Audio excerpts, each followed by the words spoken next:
I'll update. Who knows when somebody will come through the door and interrupt.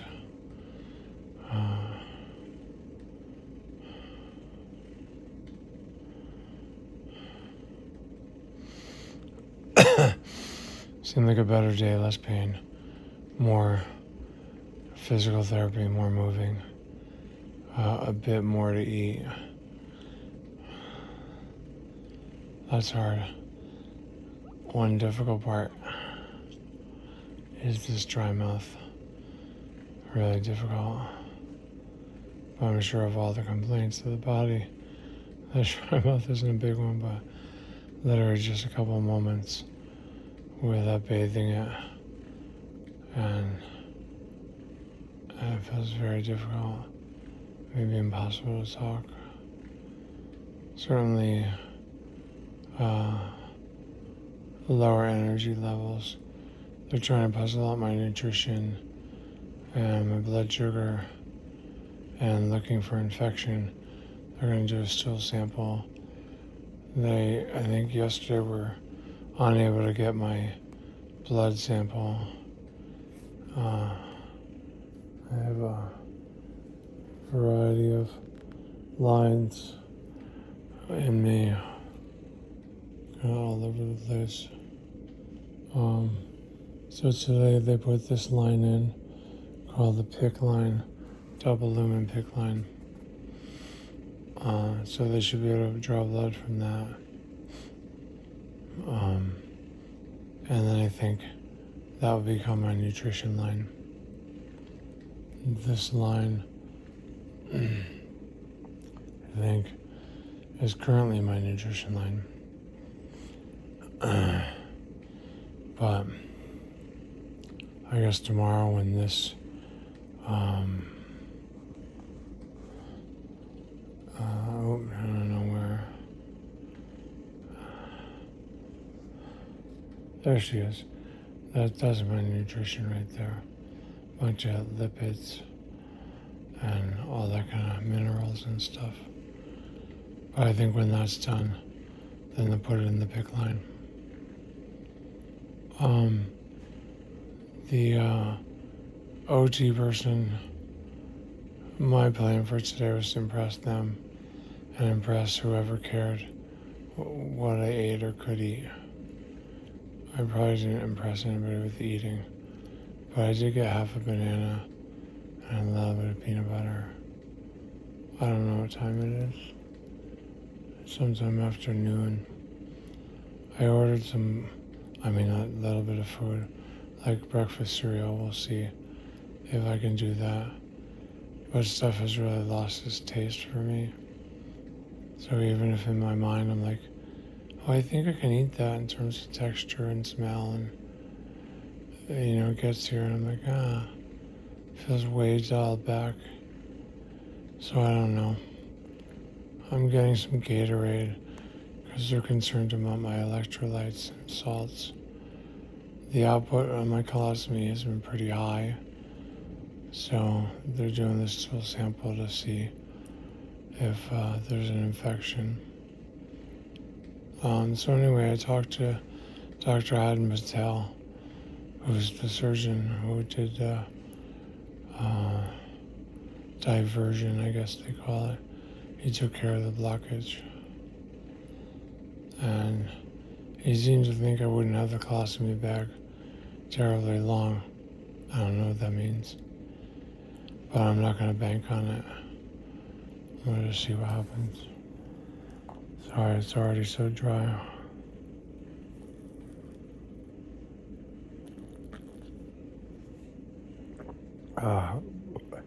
I had been bathing my mouth constantly, spitting, bathing, spit, bathe, spit. I'm making a concerted effort today not to do cold. So far, I haven't. That probably won't last after there's something fun to eat here, but a couple of nights ago went wild on the ice chips all night. But I figured maybe my body and the idea of pneumonia might not love that. Um, Here's a bit of my view.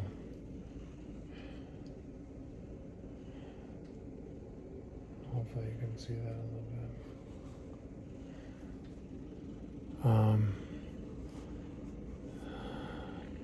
So I talked to Ad Mattel, and he said that he spoke to my medical oncologist, and that she said that it looked like I was both tolerating the chemotherapy sessions, 4 total, and trying to remember how he said it, but basically they're showing real promise or something like that. And that's good. Oh, so quick. Oh, so quick.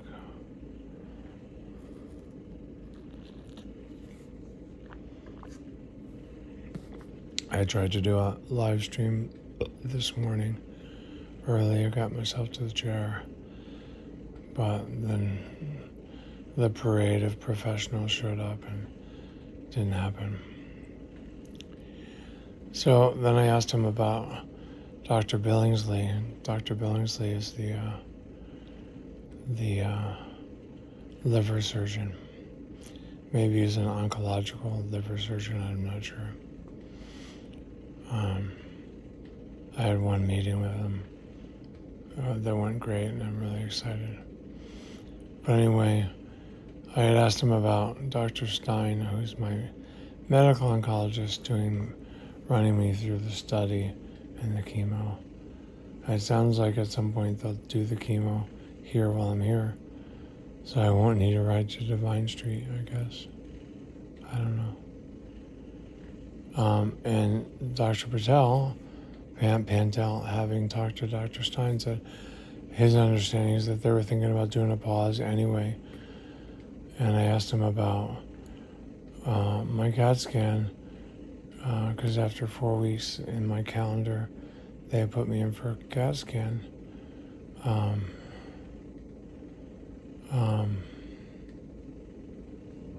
So a CAP with contrast.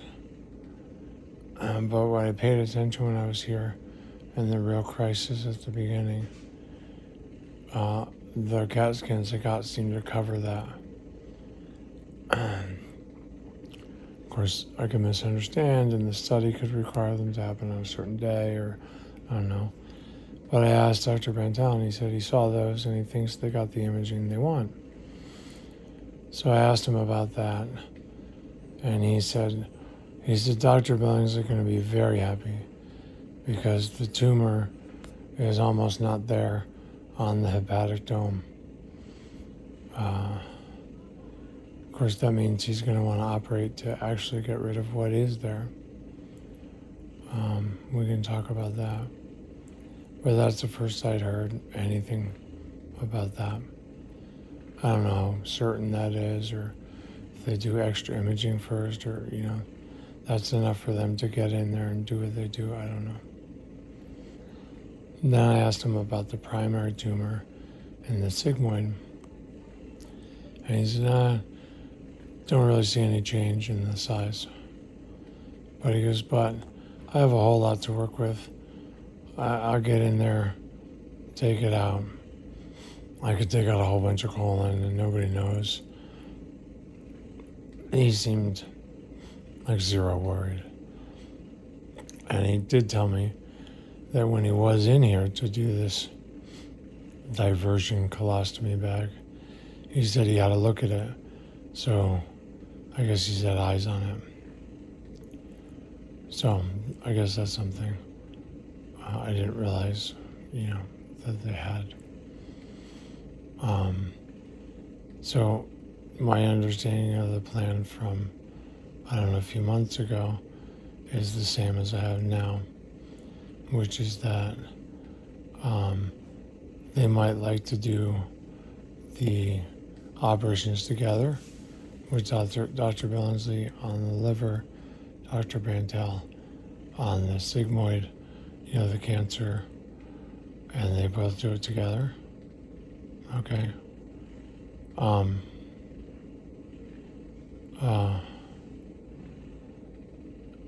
but I do know that at some point they said, we don't want to have a bowel obstruction because then you get a surgery, which I don't know if it counts as a major surgery or not.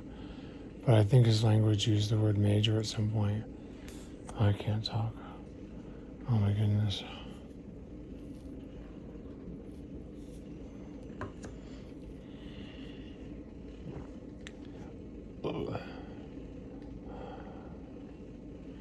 Um,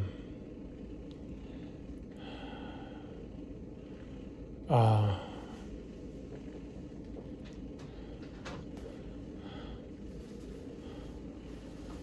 anyway. Howdy, sir. I'll turn this here because I'm videoing. Anyway. Good to see you. Thank you very much. I appreciate you. You know I do. It's not just your attitude. It's everything. Well, I appreciate you appreciate me. We can go on all day. Let's do it. So anyway, the plan will be to do at least one other surgery to remove something, either the liver or the sigmoid colon section, I guess. And I think the idea is it's really going to be up to Billingsley. Although I think they kind of do it in like a tumor review board or a committee, to get a bunch of minds and views on it. But I think my understanding is largely up to the liver doctor, Dr. Billingsley, who happens to be my neighbor in Killingworth. Literally a few houses away. And I think that if he determines those two next surgeries happen as a surgery or a event, that's what happens. But I'm sure it's a vote in a committee and early on, my understanding was that, you kind of get, I forgot exactly, but you get a minor surgery and a major surgery. You don't really get a bunch of major surgeries. So they want to kind of balance those things in terms of time. I'm not sure which of these count as major, and it may just depend on how I perform post-op for the current surgery, like how recovered I am to perhaps get 2 for 1. I don't know. Also, I have no idea when that might happen. So, I think that's my whole update. People have been bringing themselves and visiting, which has been magical, like deeply helpful. And, that hurts. I'm sure that people are donating. And in my attempt to work for my money, I would definitely encourage you to patreon.com/somedayfarm. There my, thousands of videos, are available. And you can sign up for $40 a month or $10 a month or whatever. Similarly, buymeacoffee.com. I think it's /somedayfarm. Same idea, but you don't have to register on the site. You can click a few buttons and donate a few bucks. I also know a few people have set up fundraisers, but I don't really have the energy to really, frankly, even thank them, which is really sad. But I trust that they really know how meaningful and actually helpful it is. But perhaps checking in with somebody like Garrett can help you figure out like where those sites are and how you can help and so forth. And if you can do some kind of fundraiser, a raffle or a kick-a-thon or something, that would be amazing. I'm sure you can just Venmo me a couple bucks so I can try and get a sweet lassie up in here for my dinner. Okay. Love. This is Stephen Watson. Very grateful. So far still alive. So far still worrying about blood clots every day.